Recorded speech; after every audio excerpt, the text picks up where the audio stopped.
Welcome back to a new year in the Kino Cave. I hope you all had a really good Christmas and New Year. I took a bit of a break to collect myself. I was very busy over the last few weeks, and I'm coming back at you nice and fresh and ready for another year of talking about media and various other things. I'm starting off with a review for the film Poor Things. So after seeing the film Poor Things, I didn't really want to make a video about it. I only really make videos about stuff I'm very passionate about. Like if I don't really have anything that I really want to say about a film, like anything unique or passionate to say, I just won't. But the more I thought about Poor Things after watching it, the more I've grown to really love this movie. So this has to be a shorter video. Sorry, I just recorded a review for Spider-Man 2 and it took like 2 hours. So I was really interested in this film when I saw the poster for it. I didn't watch a trailer. I didn't look at any plot synopsis or anything. I saw a poster, the title Poor Things, starring Emma Stone and Willem Dafoe. And I was like, yeah, I want to see that. And yeah, I got around to seeing it in kind of mid-January. And I really appreciate going into a film knowing absolutely nothing about it. Like not seeing a trailer, not even seeing a plot synopsis. I just see a poster and some of the actors that are in it, or maybe a filmmaker that made it, and that's enough for me to want to go see a film. I've really gotten in the habit of not watching trailers anymore, because it's this really exciting feeling going into a film knowing absolutely nothing about it. So I really love this film. I actually gave it 4.5 out of 5. Follow my letterboxd. I gave it 4.5 out of 5 before, but I ended up bumping that up to a 5 because the more I thought about the film, the more I read about it. Yeah, the more I considered this film, the more I ended up really loving it and really itching to watch it again. So I probably won't get to see it in the cinemas again, but as soon as that shit comes out on Blu-ray, I'm watching it for a second time. But one of the big reasons why I love this film so much is the fact that it's a very clear adaptation of Mary Shelley's Frankenstein. And weirdly enough, this works better as an adaptation of Frankenstein than actual Frankenstein adaptations. A lot of adaptations of Frankenstein change the plot and themes from the book drastically, but Poor Things adapts a lot from the book. And this isn't just my opinion. Poor Things was based on a book of the same name, which is widely regarded as being inspired by Frankenstein. So Emma Stone is absolutely fantastic as Bella. One of my favorite performances of 2023, definitely. She's absolutely fantastic in the film. Bella goes through a lot of changes in the film, and Emma Stone changes along with the character extremely well. She starts out as this kind of very childlike figure who barely even knows how to speak, and by the end she's very well spoken, and you can tell that she's grown a lot. I love when a character's journey throughout a film actually feels like a journey, and a lot of it is down to the writing and direction, but especially Emma Stone's performance conveys that extremely well. Willem Dafoe is such a fantastic character actor, one of my favorite character actors, and he is incredible here. He steals every scene that he's in. He has some fantastic line deliveries, and God, I just love Willem Dafoe so much. He eats up every scene that he's in, and he's absolutely fantastic.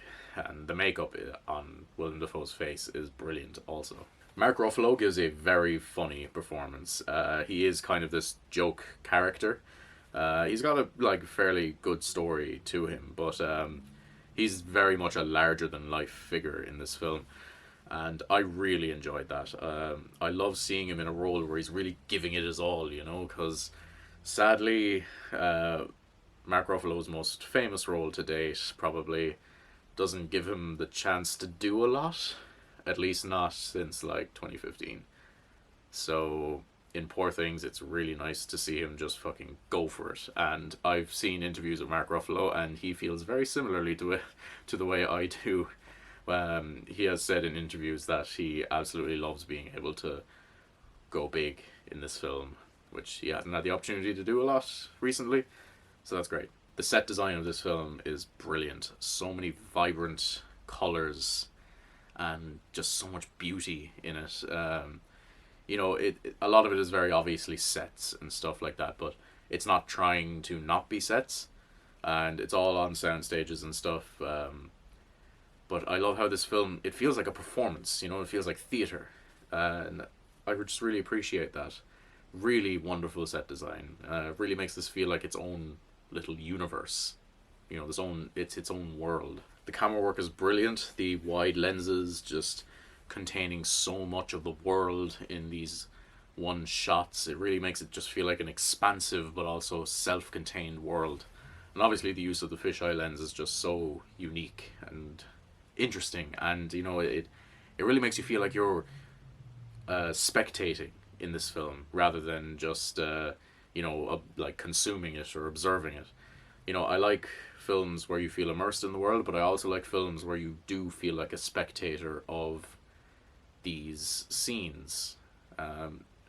Like, obviously it's still very immersive, but I think the use of the fisheye lens really makes you feel like you're looking at this like moment play out. I don't know what I'm saying. I might be talking out of my ass here, but like, you get it, right? When you're watching a film and you just feel like you're actually in the scene observing, and none of the characters are aware that you're there, but you feel like you are there. The music in this film is just so wonderfully weird. And actually, my girlfriend, I think, put it best. She didn't watch the film, but I played her some of the music after because I thought she'd like it. And she said it sounded broken, which is just a really good kind of metaphor for the film itself. A lot of themes, I think, in this film is about being broken and putting yourself back together.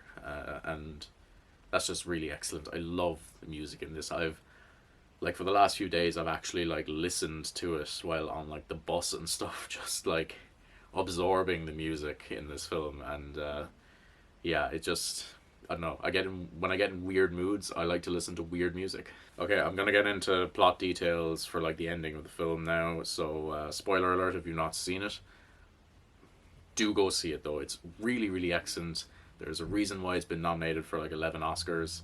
I don't really care about the Oscars, but I do like it when the Oscars reflects the quality of a film. This film is absolutely brilliant, and I couldn't recommend it enough. If you're into the kind of weird shit, not sexually, but if you're into weird shit like in movies, go watch this.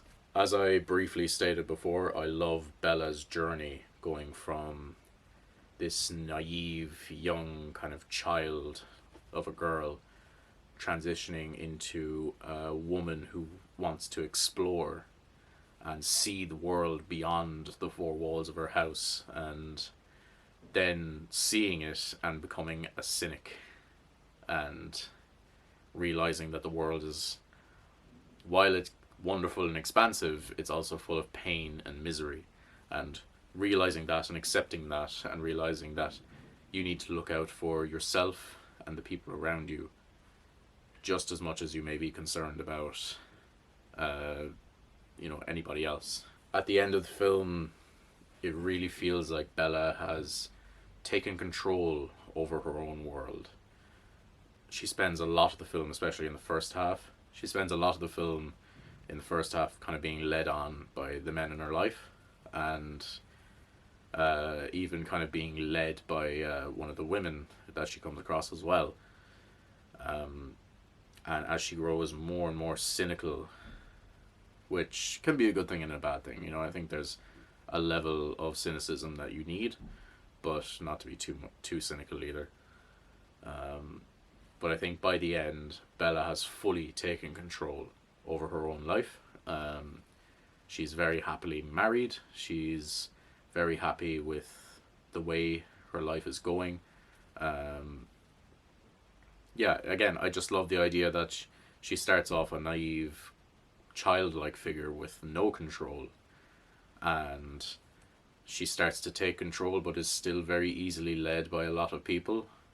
But then by the end, she's not being led by anyone, and she's doing the leading, and she's becoming the one in power, which is just really great. I just loved her journey.